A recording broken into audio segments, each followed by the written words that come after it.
Fish fillet na crunchy yung pinakalabas pero still napaka-juicy pa rin po sa pinakaloob. At gagawa rin tayo ng ating homemade Thousand Island. Tara na at samahan niyo muli ang inyong mommy love sa pagluto nito.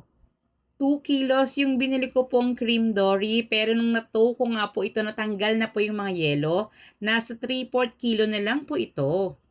Hiwain lang po natin sa gusto po nating laki. Then sa ating pampalasa, napakasimple lang po. 3/4 teaspoon ng salt, 3/4 teaspoon lang din po ng pepper, at 1/8 teaspoon ng MSG.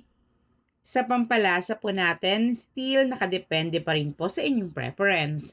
After po natin itong mamix mabuti, magpiga naman po tayo rito ng kalahating lemon. Haluin lang po ulit natin itong mabuti then set aside. Hayaan po muna natin ito ng 2 hours. Sa isda nga po pala, pwede kayong gumamit ng kahit na anong klaseng isda po na gusto nyo or prepared nyo. Same lang po yung process after mahugasan pong mabuti. Ganito lang din po yung ating pong gagawin. Fast forward, makalipas nga po yung 2 oras, i-coat lang naman po natin ito dito po sa ating homemade breading mix. Pero pwede rin po kayong gumamit ng mga ready to buy na pong breading mix. Traditional na coating after nito sa itlog, then next naman po yung breadcrumbs. Yung buong listahan po ng ating mga sangkap, makikita nyo po sa bandang dulo nitong ating video. Doon po, napakadali na lang po para po sa inyong ma-screenshot ito at ma-save po sa inyong mga phone. Pwede po bang malaman ng inyong mommy loves kung saang lugar po kayo nanonood nitong ating video ngayon?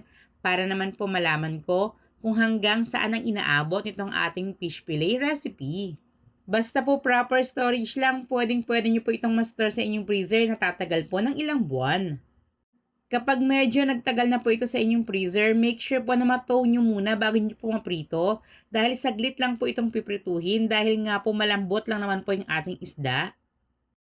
Tips po, kung mapansin nyo po na after matow, nag-moist na po ito at parang wala na pong breadcrumbs, pagulungin at i-coat lang po ulit ito ng breadcrumbs bago po ito prituhin. Kapag nag-i-stack po ako nito para madali lang din pong makuha, nilalagyan ko na po ng plastic labo yung second layer bago ko po ito takpan.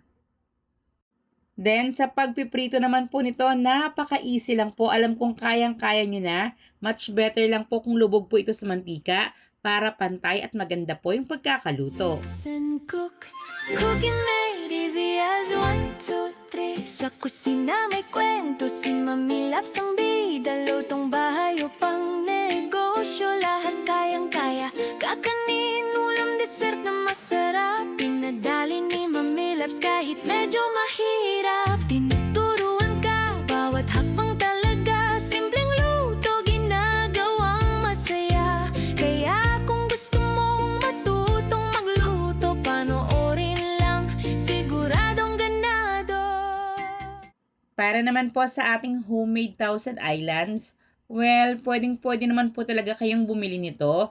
Pero syempre, ibang-iba pa rin po talaga pag sarili po nating gawa.